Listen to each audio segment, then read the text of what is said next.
Hello. Today we are going to talk about something new.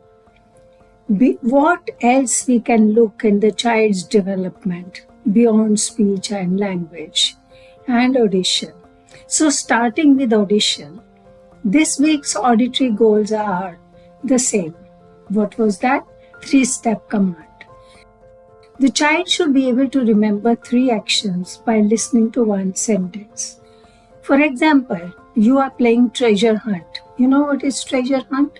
You hide something and give instructions to the child to find it out. For example, you tell your child that I got Cadbury chocolate for you. Go and get it. The child will ask you, where is it? Then you say, it's in a paper bag behind the chair in the bedroom. Now the child has to remember bedroom, chair and behind, not the paper bag. When the child goes to the bedroom, looks for the chair, looks behind the chair, there's only one paper bag and he will find the chocolate. He or she will find the chocolate. You can also say, the chocolate is in a box in the lower shelf of the sideboard in the kitchen. Now the child has to remember which 3 things? Kitchen, sideboard and box, not the lower shelf. Because when the child goes to the kitchen, opens the sideboard, the child will see the box on whatever shelf it is. But you go on adding 3 to 4 items to make the sentence longer, to get more auditory attention of the child and increase the span of auditory memory of the child. Coming to receptive language goals, what do we expect from the child this month is the question, which one does not belong? It depends upon the concept of same and different. So when you say which one does not belong, it actually means what is different. For example, you keep 4 things and 3 things belong to one category and 4th is different. The categories you are going to take is not those easy ones you had been taking earlier, like animals, fruits, vegetables, eatables, not like that. This time, take a little higher language. For example, talk about categories of tools, furniture, eatables, pattern. To give you an example, you can have 4 pictures of shirts. One shirt has stripes on it, another shirt has those dots, marks on this, dots, and polka dots and the 3rd picture has stripes or checks, and the 4th picture is without any pattern, the plain shirt. Now when you say which one does not belong, the child should be able to pick up the picture of the shirt which is plain, because there is no pattern on this, no geometrical pattern on this. What else? In receptive language, work more on why question. You know, the children at this age ask too many questions. Why? Because they are inquisitive. The child may not understand the cause and effect, therefore exactly the question of why and because, but the child should understand when you are saying why, there is a cause. There is a cause and effect relationship. So in that also you have to talk about more and more related to the cause and effect, why. Also in your expressive language, now the child should be able to use adverbs. 2 adverbs, adverbs of manner and adverbs of place. What is adverb of manner? That is to answer the question how. For example, using the words slowly, loudly, carefully, quietly, hurriedly. These are adverbs of manner because they are showing the manner of the verb. The adverb of the place, here, there. For example, you say, my mobile is not here. Where is it gone? The child will look at the mobile across the room somewhere and says, There it is. Oh, here it is not there, it's there. Oh, it's there. So here and there you repeat and reinforce, and the child should be able to use it. Again, prepositions. The child should be able to use new prepositions also, beyond, in, out, in, on. For example, you have been using besides and next to, no? Now the child should be using beside and next to, upper, lower, underneath, on the top of. All these new prepositions we expect the child to use now. Coming to speech, the stimulation of S continues. But there's a difference. Earlier we were saying that the S speech sound should come in the end of the word. For example, bus. Now we are saying let S come at any position, initial, medial, final. For example, when you say soap, soup, sir is at the initial position in the word. When you say mason, respect, sir is in the middle position of the word.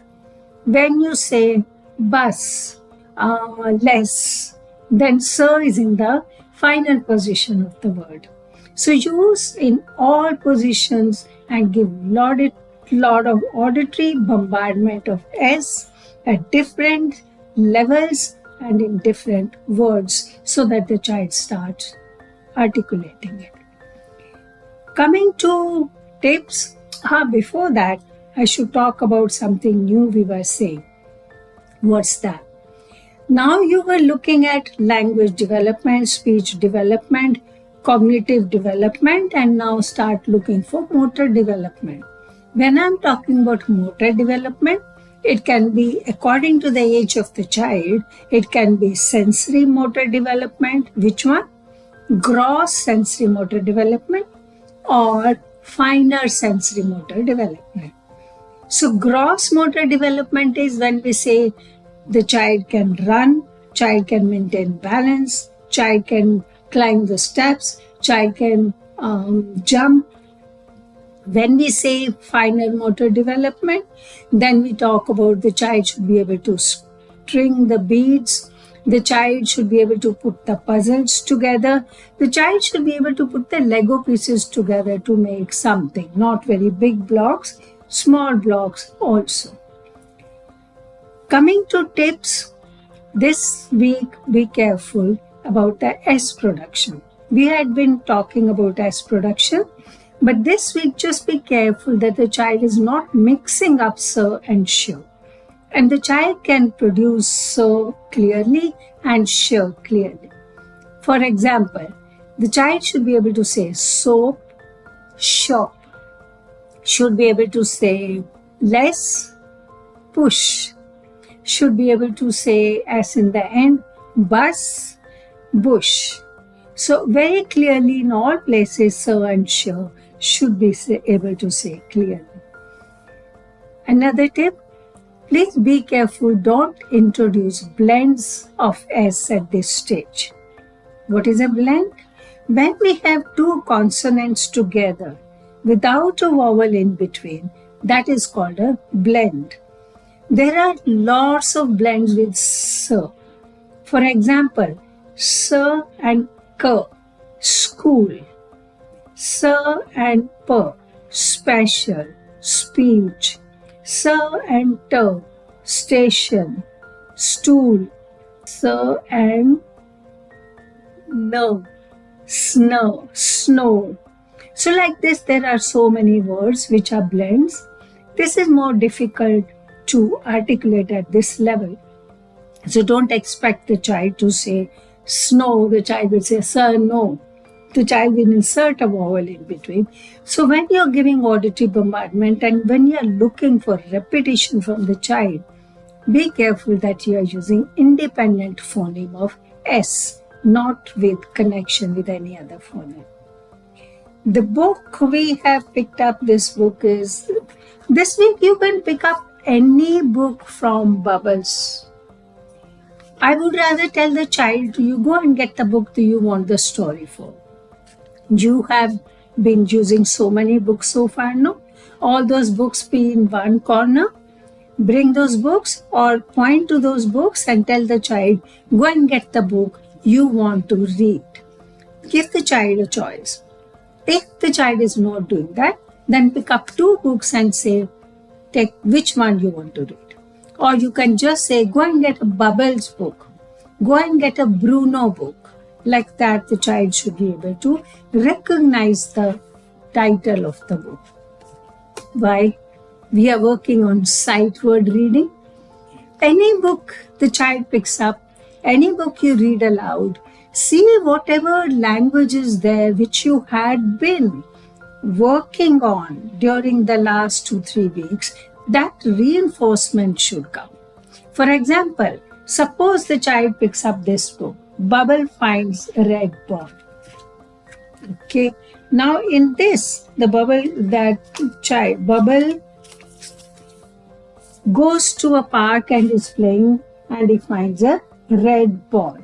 So you can even say Bubble finds a red ball and a little red ball. So you say first little red ball. Then you trace with the finger a little red ball. Don't do like this. Go together like this. A little red ball. Wait if the child imitates to get auditory feedback. If it doesn't, then this is the next. A cat was crying. So you will not say cat was crying. You will say Bubble saw a crying cat. Why did we change it? Last time we were talking about adjectives, verbs as adjectives. So crying cat, crying becomes a verb as adjective. So you are reinforcing that goal again. Bubble saw a crying cat. And Bubble asked, why are you crying? Now coming to the question why, you are introducing why, so you're talking about why. Bubble asked her, why are you crying? Then you ask the child, why do you think the cat was crying? If the child has already read the story, then might say that yes, because she lost her ball. And if he does not, just go to the next page. I lost my ball. So she said, I lost my ball. And Bubble said, is this your ball? Oh yes, thank you. Again the same way. Is this your ball? Oh yes, thank you. And when you trace, you're drawing the attention of the child there, and child starts reading. This becomes your sight word book. And then they started playing together. Okay, nice. So try this week, taking out books for the child and let the child select the book and you give the language and see how does it work. Let me know if it works for you. And if you face any problems, write in the comment, I will help you out. Okay? If you want to see the episodes before this, then a link is given below, which will take you to 40-week session plan. See you next week. Thank you.